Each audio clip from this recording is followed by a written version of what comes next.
Sunday dinners at my parents' house were a ritual I rarely missed. The aroma of pot roast filled their small dining room as we gathered around the table exchanging casual banter. Then my father cleared his throat and dropped the bombshell. "Chandler, your brother Jake and his kids need to move in with you." My mother nodded enthusiastically while Jake smirked. I felt my stomach drop but kept my face neutral. What they did not know was that I had sold my house a month ago. I simply smiled and said nothing. Before I tell you what happened when they showed up at my doorstep with a moving truck full of belongings, let me know where you are watching from, and hit that subscribe button if you want to hear more real-life stories about family, dynamics, and standing your ground. The relationship I have with my family has always been complicated. From an early age, it was clear that my older brother Jake was the golden child. 4 years, my senior Jake received every advantage, every excuse, and every second chance. When we were kids, he would break my toys and claim it was an accident. My parents would tell me to share better. When he forgot his homework, my mom would drive it to school.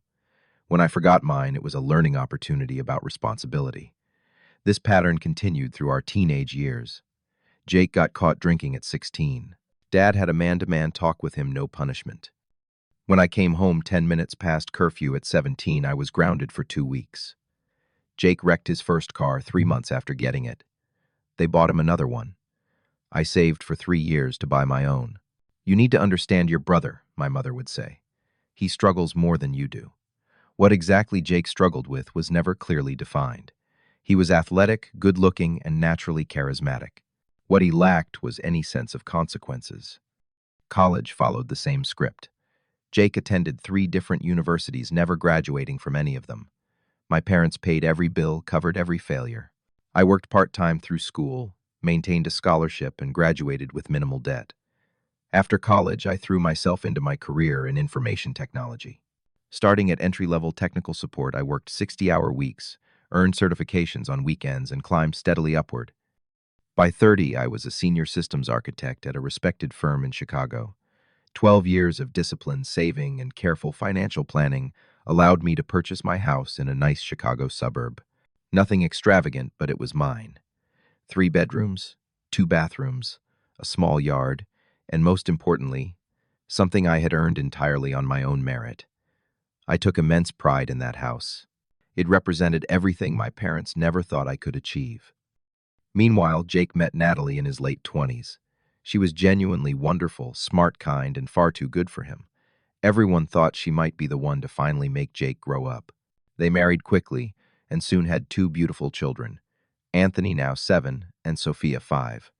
For a brief time, Jake seemed to be settling down. He started a small business selling sports memorabilia. My parents helped with startup costs, naturally. Things appeared stable for about 3 years. Then the pattern reasserted itself. Jake started gambling, first small bets on games, then larger sums at casinos. He took out loans against his business. He made risky investments without research. When creditors started calling, my parents bailed him out twice. The final straw for Natalie came when she discovered Jake was having an affair with a woman who worked at a local bar. The divorce was messy, but Natalie was methodical. She documented Jake's gambling, his absences, his failure to contribute financially. She gained primary custody of the children. Jake was limited to supervised visits every other weekend. After the divorce, Jake moved back in with my parents. They converted their home office into his bedroom. This was supposed to be temporary, just until he got back on his feet. That was 14 months ago. As for me, my career continued to advance. Last month, I received an offer from a major tech company in Seattle. The position came with a substantial salary increase and exciting new responsibilities. After careful consideration, I accepted. The timing couldn't have been better. The Chicago housing market was hot, and I sold my house for significantly more than I had paid. I put a deposit on a modern apartment in Seattle's downtown and made arrangements to work remotely during the transition. I gave notice at my apartment's scheduled movers and planned to spend 2 weeks in a hotel before flying to Seattle. I hadn't told my family about these developments yet. With my brother living with them and the complicated family dynamics, I wanted to wait until everything was finalized. I planned to tell them at our next Sunday dinner. Unfortunately, they had plans of their own. That Sunday started like any other monthly dinner at my parents' home. I arrived at 5 o'clock, bottle of wine in hand, expecting the usual meal and conversation. But something felt off from the moment I stepped through the door.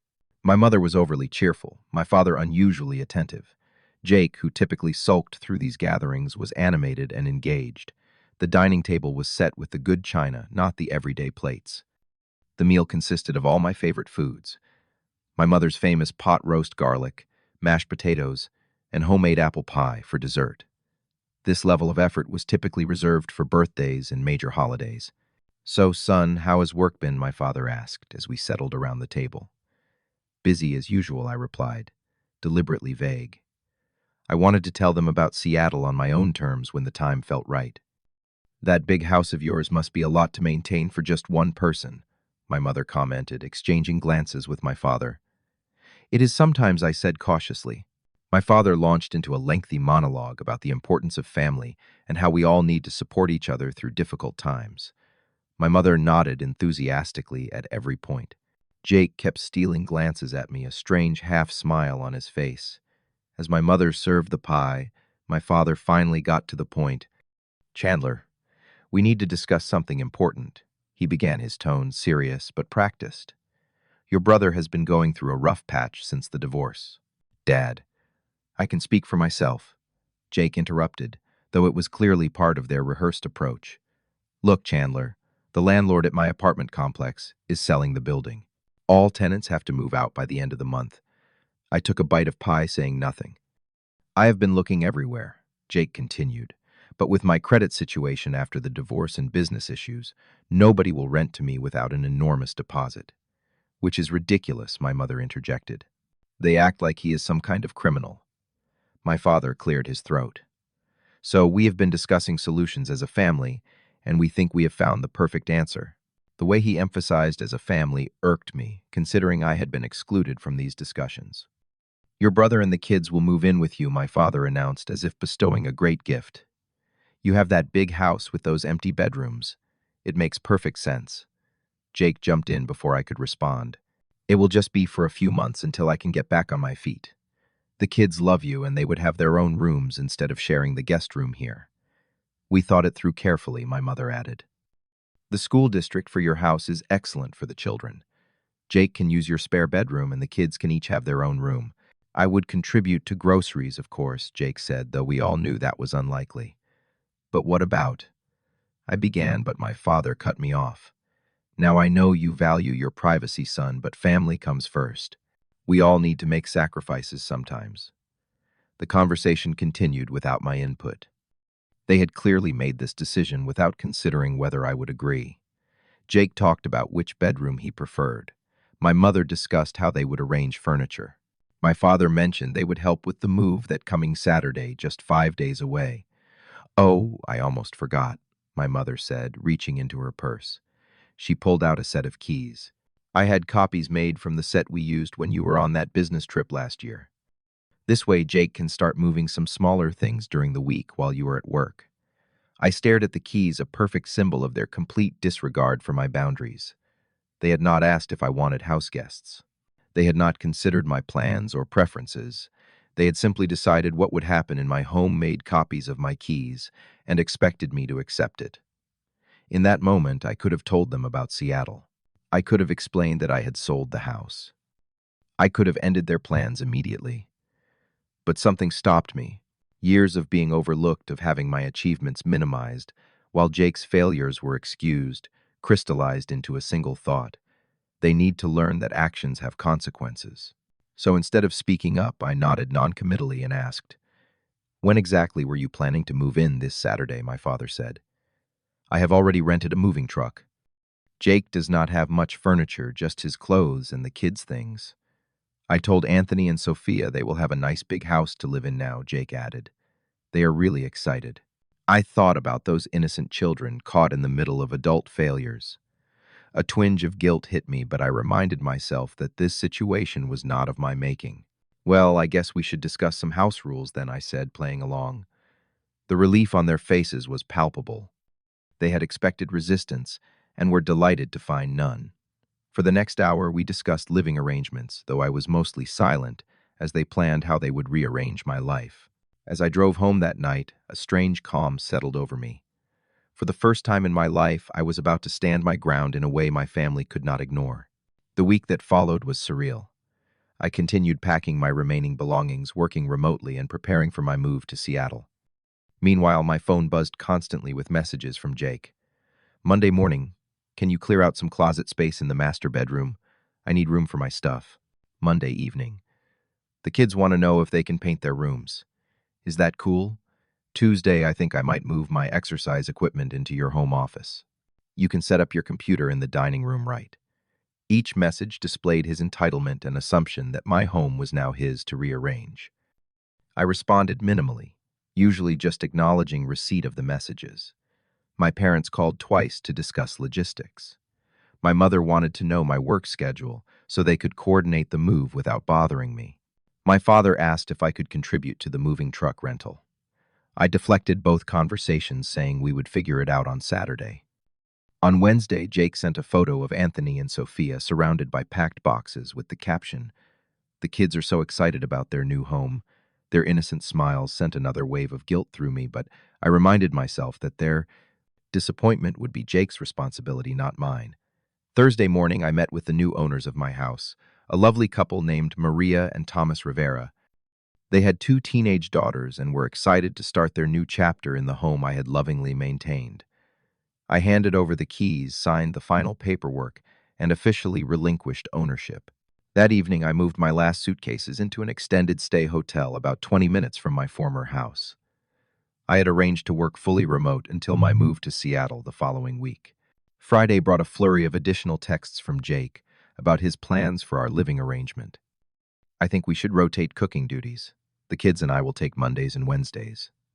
Do you mind if my friends come over Saturday night to watch the game? The kids will be with Natalie. Can you stock the fridge before we get there?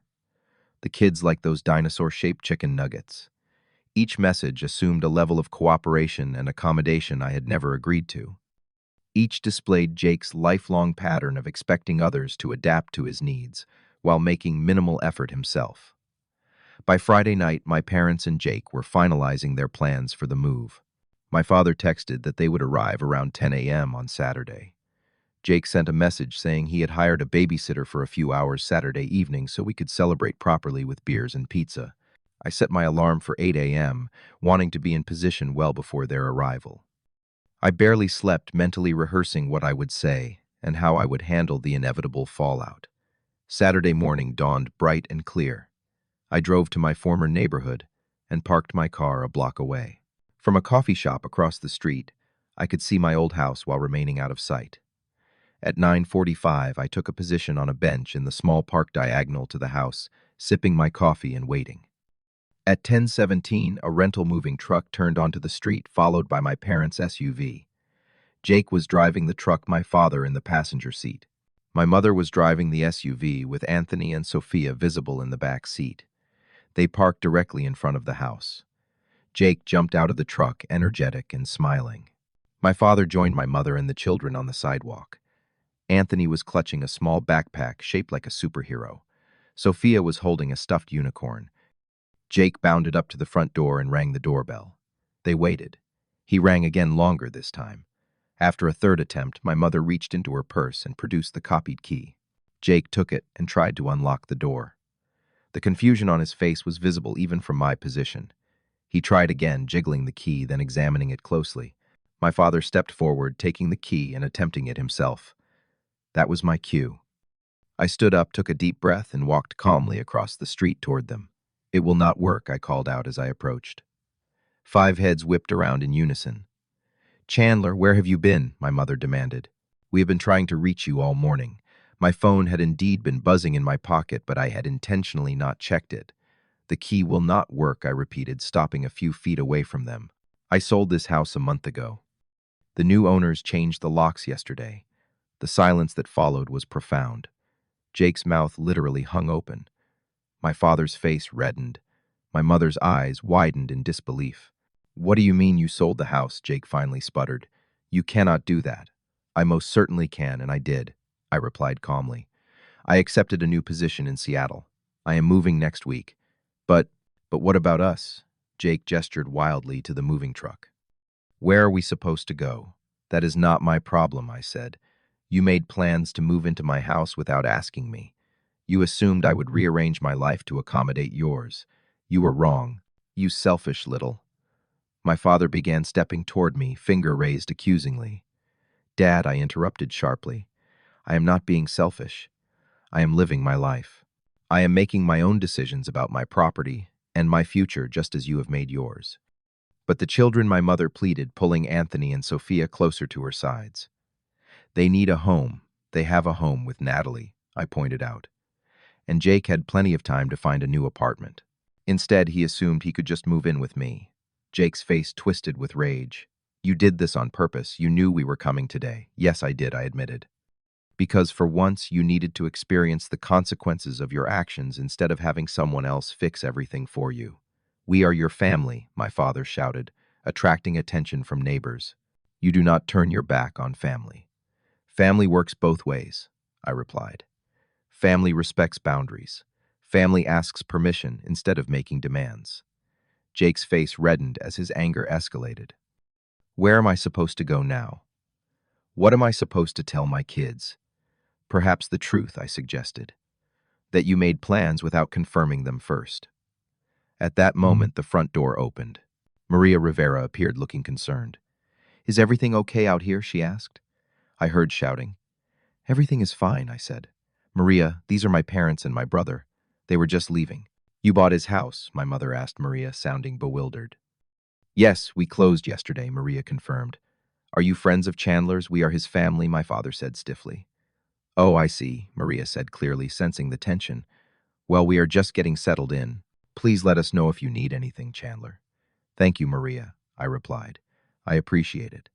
As Maria went back inside, the reality of the situation finally seemed to sink in for my family. The house was sold. There would be no moving in. Their plans had collapsed entirely. So that is it, Jake asked, his voice breaking slightly. You are just going to leave us with nowhere to go. You have somewhere to go, I pointed out. You have been living with Mom and Dad for over a year. That arrangement can continue. But we told the kids. My mother began looking down at Anthony and Sophia, who were watching this adult drama with confused expressions. I am sorry that you made promises to them that you could not keep, I said sincerely. That was unfair to them. I knelt down to eye level with my niece and nephew. Anthony, Sophia, I am sorry things are confusing right now. I am moving to a different city for a new job, but I will video chat with you and maybe you can visit me sometime. Sophia's lower lip trembled. But Daddy said we were going to live in your big house. I know he did, sweetheart, I said gently. But there was a misunderstanding. You will need to stay with Grandma and Grandpa a little longer. I stood up, facing my family again. I need to go now. I have a lot to do before my move next week. So you are just going to walk away? My father demanded. Yes, I said simply. Just like you all walked all over my boundaries. The difference is I am telling you to your face instead of going behind your back. With that, I turned and walked back to my car. Behind me, I could hear my mother crying, my father cursing, and Jake kicking the tire of the moving truck. I felt terrible about the children being caught in the middle, but a lifetime of enabling had to stop somewhere. As I drove away, I felt a mixture of guilt relief and something unexpected pride. For the first time in my life, I had stood firm against my family's expectations and demanded respect. It hurt, but it was necessary. The immediate aftermath was as explosive as I had expected. My phone blew up with angry calls and texts. My father left voicemails calling me selfish and ungrateful. My mother sent tearful messages about family loyalty. Jake alternated between rage and manipulation, first threatening legal action over what I have no idea, then pleading that his children would suffer because of me. I responded to none of them. Instead, I focused on finalizing my move to Seattle. I shipped the last of my belongings, closed my Chicago bank accounts, and prepared for my new beginning. The first few weeks in Seattle were challenging. Despite the excitement of my new job and the beauty of the city, I struggled with doubts. Had I been too harsh? Should I have found another way to establish boundaries? The image of Anthony and Sophia's confused faces haunted me. During a particularly low moment, 3 weeks after the confrontation, I received an unexpected call from Natalie, my brother's ex-wife. "I heard what happened," she said without preamble. "Jake has been telling everyone who will listen that you abandoned him and the kids without warning." "That is not exactly how it happened," I replied cautiously. I know she surprised me by saying, "Your mother called me in tears, asking if the kids could stay with me full-time while Jake figures things out. She told me everything. And what do you think I asked, bracing for condemnation? I think it was about time someone stopped enabling him," Natalie said firmly. "When we were married, your parents undermined every attempt I made to hold Jake accountable. They paid bills he should have paid, made excuses for commitments he broke, covered for his absences. Nothing changed because he never had to change." Her words were validating, but did little to ease my guilt about the children. "How are Anthony and Sophia?" I asked. "They are confused, but they are resilient," she assured me. "I have full custody now anyway. Jake only had them on weekends. Now he is seeing them at your parents' house under their supervision. It is actually more stable for them." After that conversation, I began rebuilding my life in Seattle with less guilt weighing me down. My new job challenged and energized me. I made friends among my colleagues. I explored my new city and gradually settled into my apartment. 3 months after the moving truck incident, my mother called. I almost did not answer, but something compelled me to pick up. "Chandler," she said, her voice subdued. "How are you?" "I am." "Well," I replied neutrally. "How are you and Dad?" "We are." "Managing," she said. "Your father is still angry, but he is coming around. Jake found a job finally. Part-time at a sporting goods store, but it is something that is good to hear," I said. I owe you an apology," she continued, surprising me. "We should have asked you about Jake moving in. We should not have made copies of your key or made plans without your consent." It was the first time I could remember my mother acknowledging any wrongdoing regarding how they treated me versus Jake. "Thank you for saying that," I replied. "It means a lot." "Would it be all right if I called you sometimes?" she asked hesitantly. "Just to chat. No pressure about anything else." "I would like that," I said honestly. Over the next few months, those calls became regular. My mother and I developed a new kind of relationship, one based on mutual respect rather than expectations and obligations. My father eventually joined some of those calls, gruffly at first, but gradually warming up. Jake took longer to come around. According to my mother, he had been forced to face some hard truths. Without my house as a bailout option, he had to take responsibility for himself. He continued working at the sporting goods store, eventually moving into a small one-bedroom apartment. On weekends, when he had the kids, they slept in the living room while he took the bedroom. 6 months after moving to Seattle, I invited my parents to visit. To my surprise, they accepted. The visit was slightly awkward, but ultimately healing. They saw my new life, my success, and seemed to develop a new respect for me. One evening during their visit, as we watched the sunset from my apartment balcony, my father said something unexpected. "We did you a disservice, son," he admitted, staring into his coffee mug rather than meeting my eyes. "We always thought Jake needed more help, more support. We did not realize we were teaching him not to stand on his own feet. And we did not see that by treating you differently, we were sending the message that we did not believe in you as much," my mother added. "But look at what you have accomplished on your own." That conversation did not erase decades of unequal treatment, but it was a start. A recognition of the pattern and its harmful effects was the first step towards something healthier. I have maintained my boundaries since then. I stay in touch with my family, but on my terms. I video chat with Anthony and Sophia regularly. I send them birthday and Christmas gifts, but I make no apologies for living my own life and making my own decisions. The hardest lesson I have learned through all of this is that sometimes true love means allowing people to face the consequences of their actions. Enabling harmful patterns out of a misguided sense of family duty helps no one. Sometimes the kindest thing you can do for someone is to stop catching them when they fall. That does not mean abandoning family. It means establishing healthy boundaries and expecting mutual respect. It means loving people enough to believe they can rise to challenges rather than shielding them from every difficulty. My relationship with my family is still evolving. There are good days and difficult ones, but we are building something more honest and balanced than what we had before. Have you ever had to establish difficult boundaries with family members? How did you handle the guilt and doubt that often comes with standing your ground? Share your experiences in the comments below. If this story resonated with you, please hit the like button and subscribe to hear more real-life stories about family dynamics, personal growth, and finding your own path. Thank you for listening, and remember that sometimes the most loving thing you can do is to stop enabling harmful patterns. Take care of yourselves and each other.